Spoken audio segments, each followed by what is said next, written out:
Hello বন্ধুগণ, welcome to our another brand new video. তো আজকের টপিকটা হচ্ছে মেন বর্ষাকাল নিয়ে। বর্ষাকালে প্রচুর পাখির অসুবিধা হচ্ছে। যারা পাখি পুষছেন, ছোট পাখি, যারা জাভা, ফিঞ্চ, বদ্রি করছেন, নর্মালি একদম 90% মানুষের বাড়িতে এখন রোগ। যে কি করব দাদা, কি ওষুধ দেবো, তো অনেক কল আসছে। তার কারণে ভাবলাম আজকে একটা ভিডিও বানিয়েই ফেলি। যার কারণে আজকে চলে এলাম আমার ফার্মে একটা ভিডিও বানানোর জন্য। তো আজকের বর্ষাকালে তোমরা কিভাবে পাখিকে কেয়ার করবে, মেনটেন করবে, ডায়েট দেবে, কিভাবে যত্ন নেবে, পুরো টিপস আজকে তোমাদের সাথে আমি শেয়ার করব। আর আমি যে টিপসগুলো শেয়ার করব, আমি শুধু বড় পাখি করি বলে বড় পাখির ক্ষেত্রে বলবো সেটা নয়।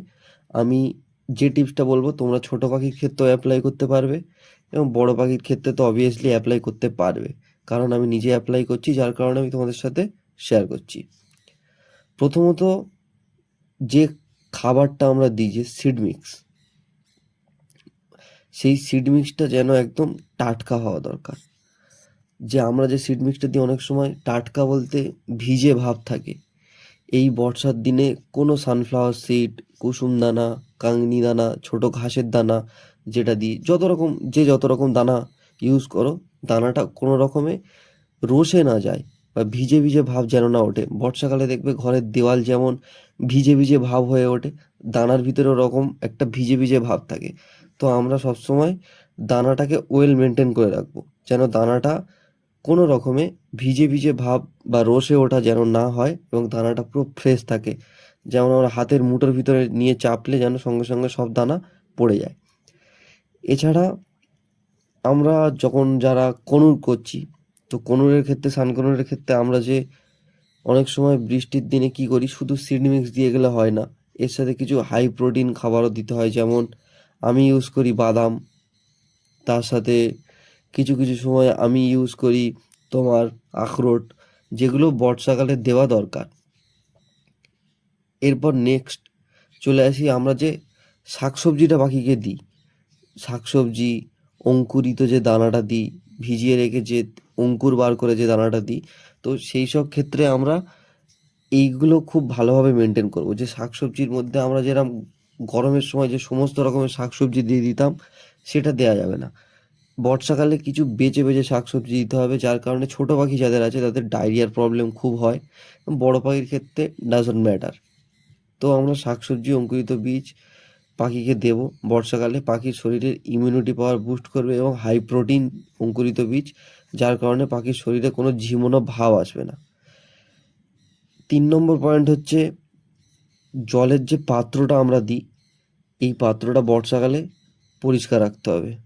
সবসময় পরিষ্কার রাখা দরকার। এবং জলের সাথে আমরা যে বর্ষাকালে ডিওয়ার্মিং করিয়ে নিই অনেকে, ডিওয়ার্মিং করানোর পরে যে কোর্স থাকে সবাই কম বেশি জানি আমরা, মাল্টিভিটামিন, ক্যালসিয়াম যেমন দিতে হয়, তেমনিই তোমরা বর্ষাকালে দিয়ে যাবে, এবং খুব পাখি হেলদি এবং সুস্থ থাকবে।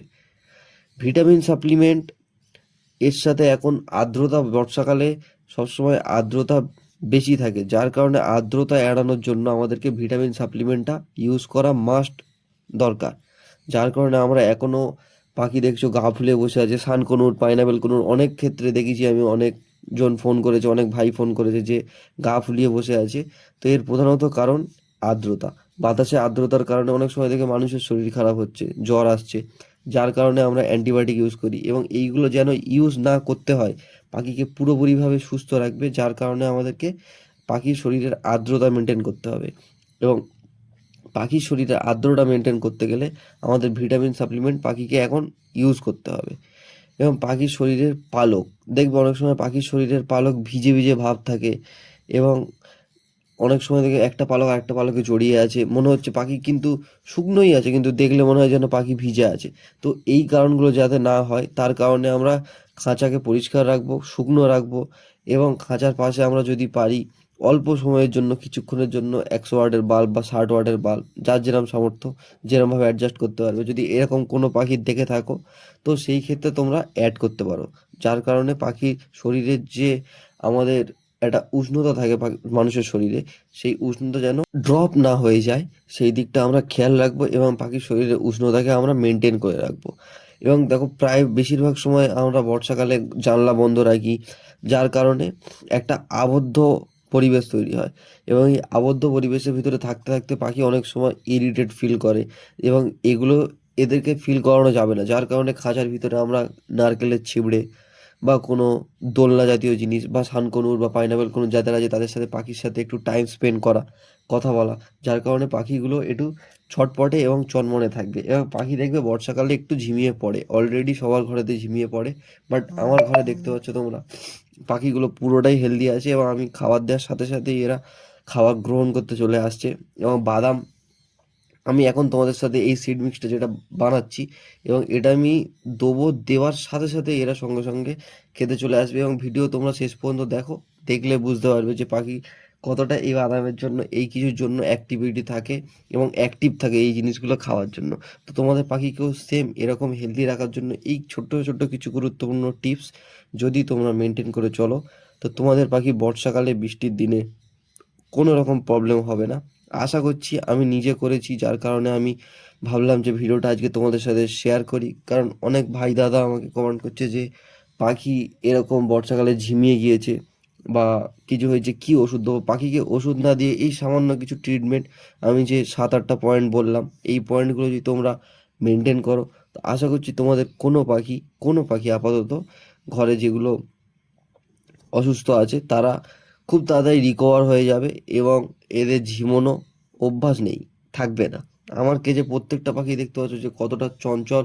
আর আমাদের এখানে এখন কন্টিনিউয়াস ডেলি বৃষ্টি হয়েই চলেছে এবং আমি সবাইকে বলছি তোমরা সবাই নিজেদের পাখিকে খুব ভালোভাবে যত্ন নাও এই সময়, যার কারণে পাখিকে এই সময় বাতাসে আর্দ্রতার পরিমাণ এতটাই বেড়ে গিয়েছে যার কারণে পাখিতে অনেক রকম ডায়রিয়া, অনেক বড় পাখিরও আমি দেখেছি অনেক ক্ষেত্রে লুজ মোশন হচ্ছে, যার কারণে স্বাভাবিক ভয় পাওয়াটাই সবাই শখের পাখি করে এবং সবাই চায় সবার পাখি সুস্থ থাকুক, হেলদি থাকুক এবং তার থেকে কিছু ব্রিডিং প্রোগ্রেস আসুক, যেগুলো সেল করার পরে ভবিষ্যতে কিছু আর্নিং হয়।